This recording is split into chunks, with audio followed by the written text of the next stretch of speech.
দেখুন বন্ধুরা কিরকম মচমচে হয়েছে। এই দেখুন পুরো একদম ভেঙে গুঁড়ো হয়ে যাচ্ছে। যদি আমার এই রেসিপিটা আপনাদের ভালো লেগে থাকে তাহলে আমার চ্যানেলে লাইক, শেয়ার, কমেন্ট ও সাবস্ক্রাইব করে দেওয়ার অনুরোধ রইল। নমস্কার বন্ধুরা, কুকিং অর্পিতাতে আপনাদের সবাইকে স্বাগত জানাই। আশা করি আপনারা সবাই ভালো আছেন। আমি আজকে বানাচ্ছি আলুর চিপস। বাজারে তো এখন নতুন আলুর খুবই আমদানি হয়েছে, আর প্যাকেটজাত চিপসের থেকে বাড়িতে বানিয়ে কিন্তু খাওয়া খুবই ভালো। আমি যেই পদ্ধতিতে বানাই সেই পদ্ধতিতে বানিয়ে আপনাদেরকে দেখাই। আমি এই যে নিয়েছি আলু, আমি এখানে 3টে আলু নিয়েছি। আমি আলুটাকে প্রথমে ছাড়িয়ে নেব। নতুন আলু কিন্তু ছাড়ানো খুবই সোজা। এরকমভাবে বটির পিছন দিয়ে একটু ছিললেই কিন্তু আলুর ছালগুলো সব উঠে যাবে।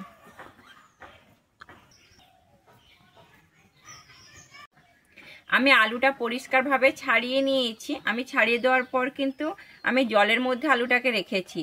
এরপরে আমি আলুটাকে কিন্তু কেটে নেব।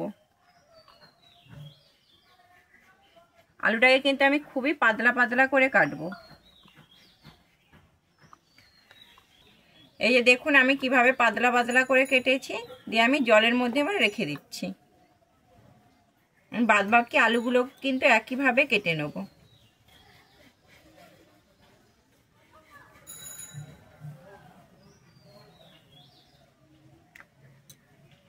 সমস্ত আলুটা কিন্তু খুব সুন্দর ভালোভাবে আমি কেটে নিয়েছি। আমি এবার এটাকে পরিষ্কার করে ধুয়ে নেব। আমি কিভাবে বানাই দেখতে থাকুন। আমি উনুনে কড়া বসিয়ে দিয়েছি। আমি কড়াইতে জল দিয়েছি। আমার জলটা গরম হয়ে গেছে। আমি প্রথমে আলুগুলোকে দিয়ে দিচ্ছি।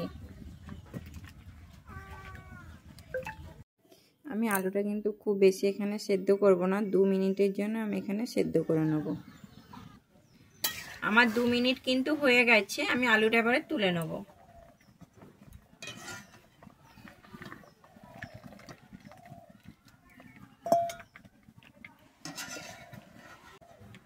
আমি কুলোর উপরে একটা সাদা কাপড় বিছিয়ে নিয়েছি। এবারে আমি আলুগুলোকে কিন্তু সাদা কাপড়ের মধ্যে দিয়ে দেবো। দিয়ে আলুটা কিন্তু আমি শুকিয়ে নেব।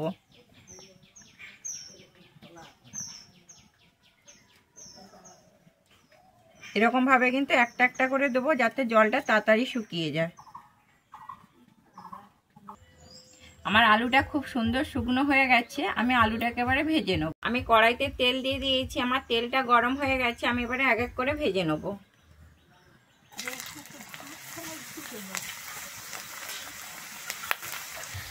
দেখুন আমার কি সুন্দর ভাজা হচ্ছে। আমার কিন্তু এটা যতক্ষণ না মচমচে হচ্ছে আমি কিন্তু ততক্ষণ এটা ভেজে নেব।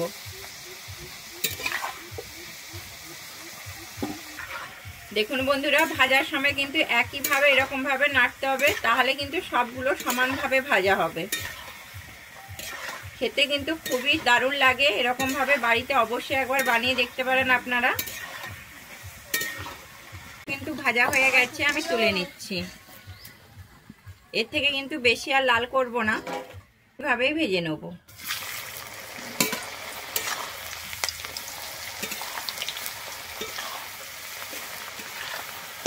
দেখুন আমার খুব সুন্দর, আমি কিন্তু একইভাবে সবগুলো ভেজে নিয়েছি। আমি এইটাও তুলে নিচ্ছি। আমার চিপসটা কিন্তু সম্পূর্ণভাবে রেডি হয়ে গেছে। আমি উপর থেকে একটু দিয়ে দিচ্ছি বিট লবণ আর দিচ্ছি একটু চাট মশলা দিয়ে কিন্তু আমি খুব ভালোভাবে এবারে মিশিয়ে নিচ্ছি।